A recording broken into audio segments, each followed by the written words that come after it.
thank you very much for the kind invitation to join you at this first capital market conference of the Nigerian Exchange Limited in its new shape and form. This is probably the most exciting time in the history of the capital markets in Nigeria. You've just successfully completed the demutualization process, which now fully commercializes the functions of the exchange as a corporate entity and, importantly, separating the regulatory function to prevent conflicts of interest. And the NGX can now focus on its core functions of exploring new opportunities, leveraging strategic partnerships, and transacting business to deliver profit. Also, the NGX Group has very successfully listed its shares on the main board of the exchange, enabling institutional investors globally and the Nigerian public to now invest in the exchange group. And there are strong foundations to build on. The NGX being the foremost multi-asset securities exchange in Africa's largest economy. There's also much room to play and even greater potential. Your primary market has the largest concentration of young people, which opens up opportunities to replace the aging current players to which Mr. Popoola has already alluded.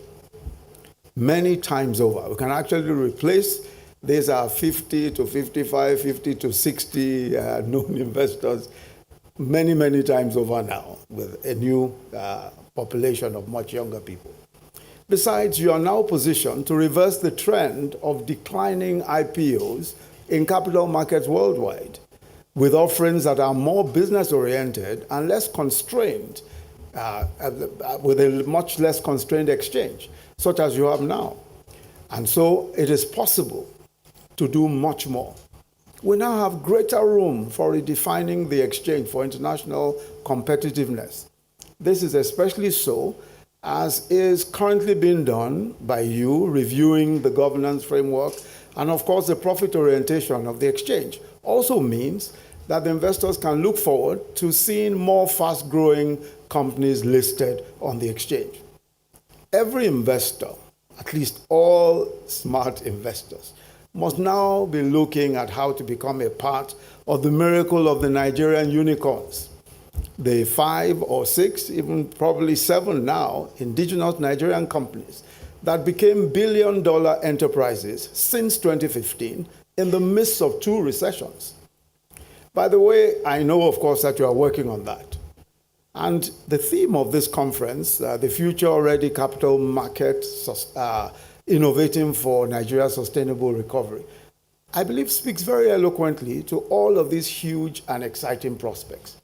But as is the case with all exciting opportunities, they come with their own challenges. You are not functioning in a vacuum. You operate within a macroeconomic environment that is in itself challenged, and a global economy in the throes of economic convulsions such as has never been seen before, at least in the previous 3 or 4 decades. Supply chain disruptions, rising inflation, and the threat of even further lockdowns on account of the new variants of the COVID-19 virus. I think that if history is any guide, it is in the midst of uncertainties and disruptions that the new era of capital market ascendancy will be birthed. And I'm glad that the NGX understands this interpretation of local and international developments. This is apparent from your focus on the evident silver linings in all of these clouds that we're seeing. First, with the work of the growth board of the exchange, which I understand is focusing on bringing in fast-growing companies, especially by dealing with the barriers to entry to the market, including access to finance, time to market, and of course, cost of listings. The introduction of derivative products that provide more diversified opportunities for liquidity, for wealth creation, and even risk management, as well as the special purpose acquisition companies that you have, which create less restrictive requirements for M&A type investments that can now be listed on the exchange. You have recognized, I think, from your strategy that this effort must be collaborative. The trade groups, the chambers of commerce, and other business associations, and of course government, must play key and active roles. And while we're on that point, I think so far we must commend the Securities and Exchange Commission for its steady regulatory oversight in stress testing these products and interrogating the implications of introducing them before they are exposed to the investing public.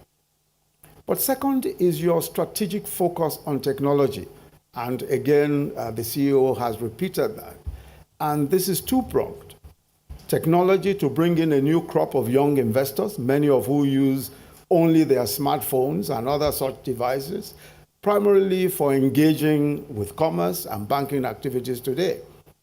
And I think you have commendably begun the journey to digital transformation of the market, following the highly successful example of the banks and, of course, the telcos. Today, the huge retail outlets created by the telcos, with well over 100 million subscribers, and then the wide reach of banks, especially with the numerous financial inclusion initiatives that have been made within the past few years, probably put us at the most auspicious moment for digitizing the capital market to bring in millions of new young retail investors. I think it's noteworthy that you're already leveraging on your existing digital platforms, your X Factbook and the X Mobile, not just to bring in this new generation of investors, but also to enable access to data that would enhance investor decisions.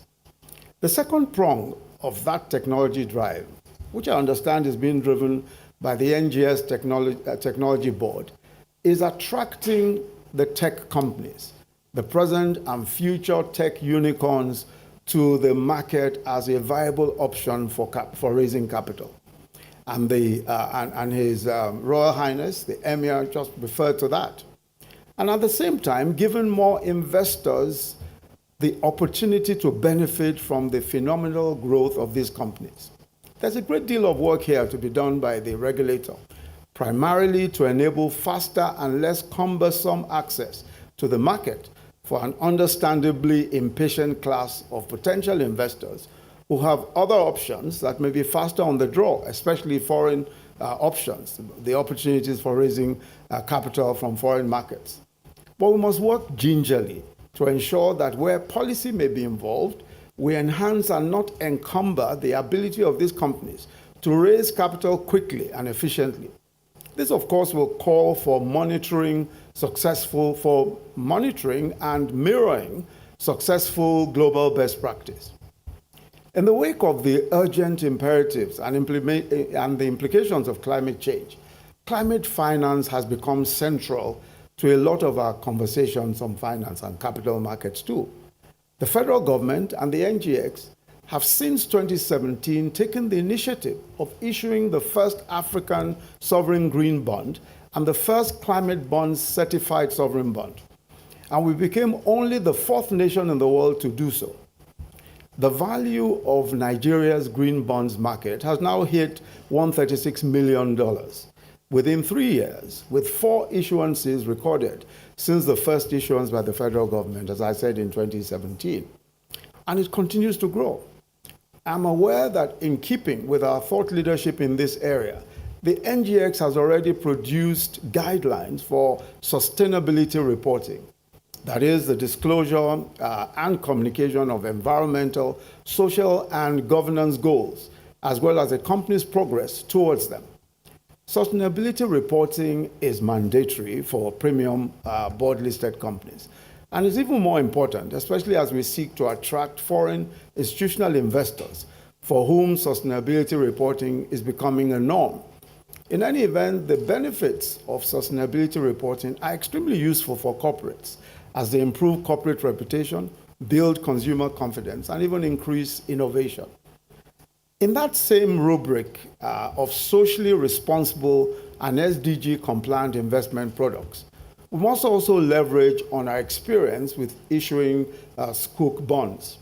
The Sukuk bonds are considerably deepened. They have considerably deepened our capital markets, and of course, the CEO has also referred to that.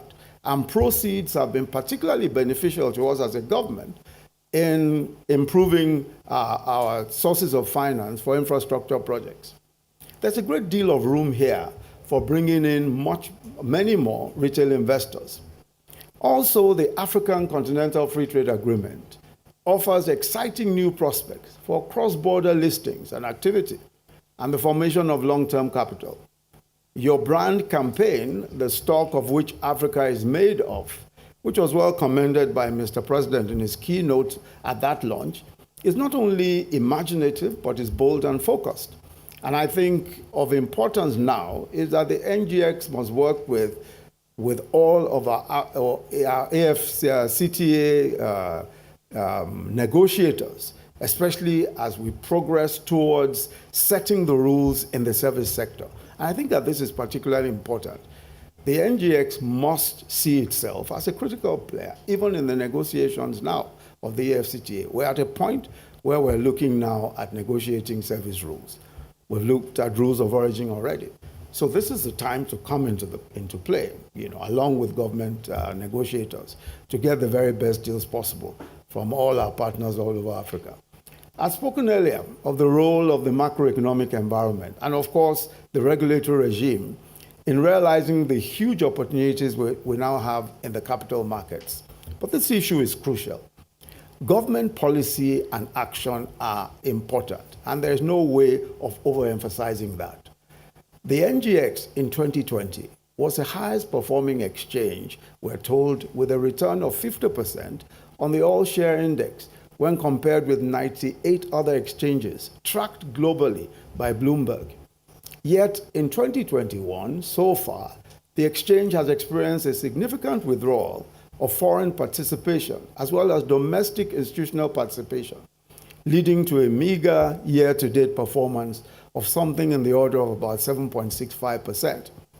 To correct this and usher in the return of foreign domestic institutional participation, I must say that it is clear that government, and I believe that all of government agencies and regulators in our financial system, such as the central bank, the SEC, PENCOM, among other key stakeholders, realize that we must work with the NGX to ensure that the excessive risk premium within the market is abated and that foreign investors are reassured of foreign exchange mechanisms and other regulations that will enable them to channel their resources in and take their resources out with the least possible constraints.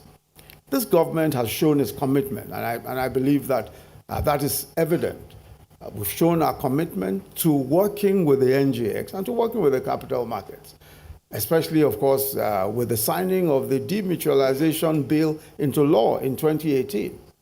And so the point of a reassuring business environment for foreign and local investors is not lost on us as a government. Indeed, our medium-term national development plan, which was officially approved by the Federal Executive Council 2 Wednesdays ago, contain a robust policy planning attempt at achieving fast and sustainable growth. The objectives of the plan include establishing a strong foundation for a diversified economy, investing in critical infrastructure, enabling human capital development, and improving governance and strengthening security. It envisages that the economy will grow from about 3% this year, rising to about 6.33% in 2025. The key, of course, is in the implementation. As I say, the devil is in the details. In this case, the devil obviously is in implementation, and we must ensure that we exercise this devil. Now, we have a range of measures in the implementation, and of course, this range of measures include the fiscal, monetary, and trade measures. The new plan envisages an investment commitment of $348 trillion over the plan period. Government at all levels is expected to come up with 49.7 trillion naira, or about 14% of that, while the private sector is expected to invest 298 trillion, or about 86%. So the role of the private sector is clear, is quite evident. The capital market will undoubtedly have a key role to play in mobilizing these resources. Next year, the federal government will further strengthen the frameworks for concessions and public-private partnerships, especially as they relate to infrastructure. The implementation of capital projects will also be further enhanced by the new Infraco, the 15 trillion infrastructure fund being set up in partnership with the private sector. Infraco will certainly help to bridge the significant portion of the infrastructure gaps. Again, the recent passage of the PIA, the Petroleum Industry Act 2021, and consequently the incorporation of the NMPC itself should result in rationalization of expenditure as well as increased investments and improved output in the oil and gas industry. But also, if the NMPC makes good its plans to be listed, this will not only deepen the markets hugely, but it will also enhance its own governance framework. So we certainly look forward to the NMPC fulfilling its promise of being listed within the next year or two. Let me conclude by reiterating the federal government's commitment to partnership with the NGX. In any event, I do not think that neither of us or either of us has a choice. The capital markets do not have a choice. The government also will not have a choice. We need the capital markets for the economy, and of course the capital markets needs a thriving economy for its own growth. So we expect that there will be much more consultation as we go forward, and of course we hope that all the regulatory authorities will be joining in these consultations. I think that we have an absolutely incredible opportunity now to advance our capital markets, not just locally, but globally. Thank you very much for listening.